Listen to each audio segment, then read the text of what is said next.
ہمارے پاس جب لوگ آتے ہیں اور وہ داخل طریقت ہوتے ہیں تو ہم جو بنیادی چیزیں ان کو بتاتے ہیں تو ان میں سے ایک چیز یہ لازمی بتاتے ہیں کہ رزق پاک نہیں ہوگا تو باطن روشن نہیں ہوگا. یہ بنیادی بات ہے.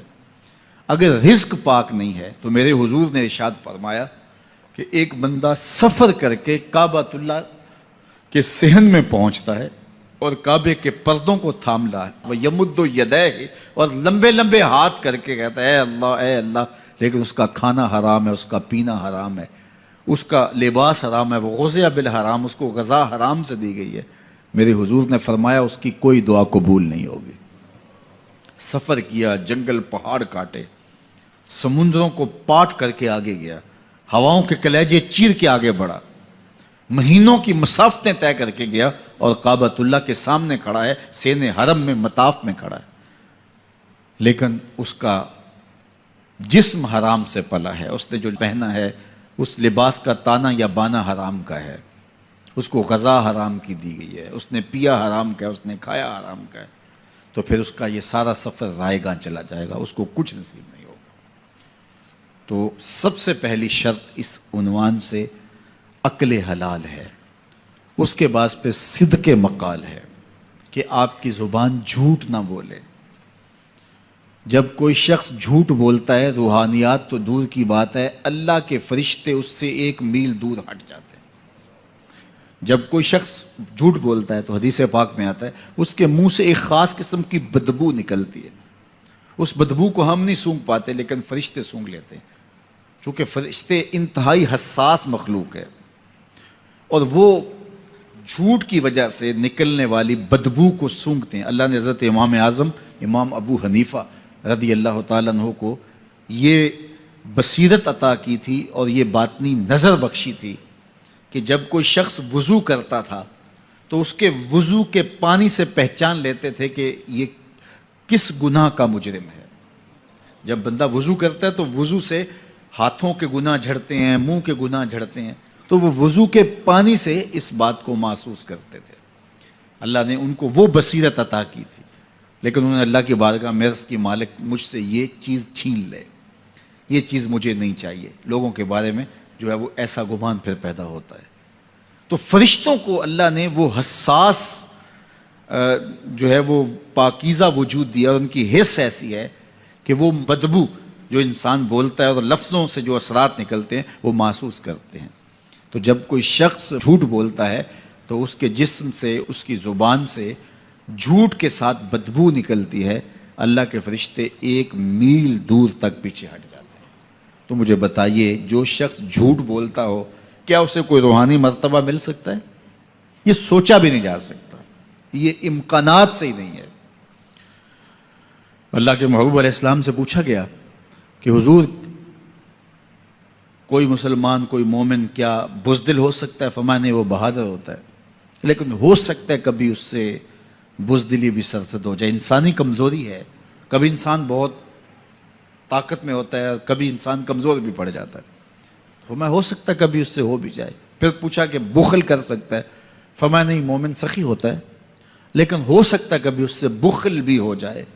کبھی کبھی دولت اسے اچھی بھی لگنے لگ جاتی ہے, جس طرح فرمایا گیا کہ اولاد مبخلتن مجبنتن, یہ جو اولاد ہوتی ہے یہ بندے کو بخیل بھی بنا دیتی ہے اور بزدل بھی بنا دیتی ہے. جب اولاد نہیں ہوتی تو بندہ سخی بھی ہوتا ہے اور بندہ جو ہے وہ مشکل حالات میں بھی کود جاتا ہے, لیکن جب اولاد ہوتی ہے تو پھر مشکل حالات میں کودنے سے پہلے سوچتا ہے میرے بچے ہیں یتیم ہو جائیں گے. اس کو یہ خیال آتا ہے, پہلے ایسے مال لٹاتا ہے لیکن اولاد ہو جائے تو پھر وہ اولاد کا سوچتا ہے کہ ان کے لیے کچھ میں جمع کر لوں. تو اولاد فرمایا میرے حضور نے کہ مبخلہ و مجبنہ, یہ بخیل بھی کر دیتی ہے اور یہ کمزور اور بزدل بھی بنا دیتی ہے. تو مومن ہوتا بہادر ہے, لیکن ہو سکتا ہے کبھی اس سے بزدلی بھی ہو جائے. مومن سخی ہوتا ہے لیکن کبھی ہو سکتا ہے اس سے بخل بھی ہو جائے.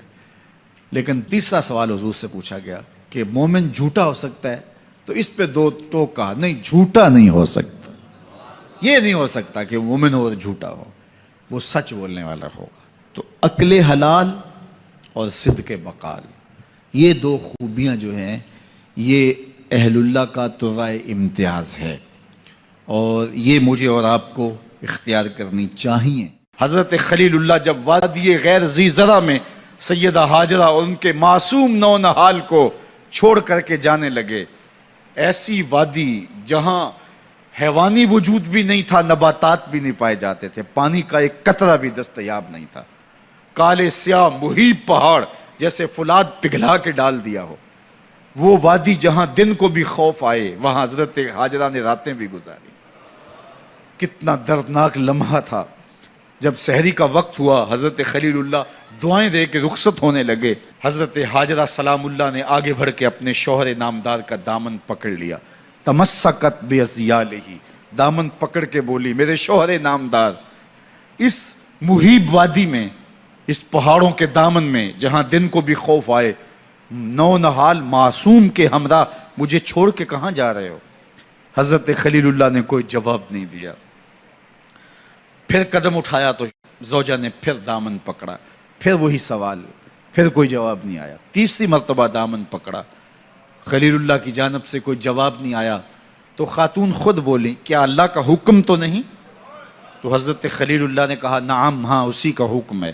حضرت ہاجرہ نے دامن چھوڑ دیا، کہا جائیے، خیر سے جائیے، اگر اس کا حکم ہے وہ ہمیں ضائع نہیں ہونے دے گا۔ جہاں دن نہیں گزارے جا سکتے تھے، پھر اس خاتون نے وہاں راتیں بھی کاٹی۔ وہ وادی جس میں وحشت بھی قدم رکھتی تھی ڈر ڈر کے، جہاں پھرتے تھے آوارہ تھپیڑے بادے سر سر کے، جہاں پر گھاس اگتی ہے، جہاں نہ پھول کھلتے ہیں، مگر وہ سرزمین ہے آسماں بھی جھک کے ملتے ہیں۔ اپنی پاک باز بیوی اور نونہال بیٹے کو چھوڑ کے حضرت خلیل اللہ دعائیں دے کے رخصت ہو گئے۔ تھوڑا سا توشہ تھا، 2-1 دن کے بعد ختم ہو گیا۔ پھر ماں کی چھاتی سے دودھ بھی خشک ہو گیا، نونہال پیاس سے تڑپنے لگا۔ ماں تو پھر ماں ہوتی ہے، تڑپتی ہوئی ممتا کا دل بے قرار ہوا۔ ایک پتھر کے سائے میں معصوم اسماعیل علیہ السلام کو لٹایا اور پانی کی تلاش میں جبل صفا پہ چڑھی۔ اطراف میں آسمانوں کی طرف دیکھا، کہیں کوئی پرندے اڑتے دکھائی دیں اور پانی کا نشان ملے اور میں وہاں سے بیٹے کے لیے 2 بوند لے آؤں، لیکن کچھ دکھائی نہیں دیا۔ تا حد نظر پھیلا ہوا آسمان ہی آسمان ہے اور پہاڑ ہی پہاڑ نیچے دکھائی دیتے ہیں۔ پھر مروہ پہ آئیں، درمیان میں نشیبی جگہ تھی، وہاں بیٹے کا من موہنا چہرہ دکھائی نہیں دیتا تھا، دوڑ کے گزری اور جا کے صفا پہ گھوم کے دیکھا، کچھ نظر نہیں آیا۔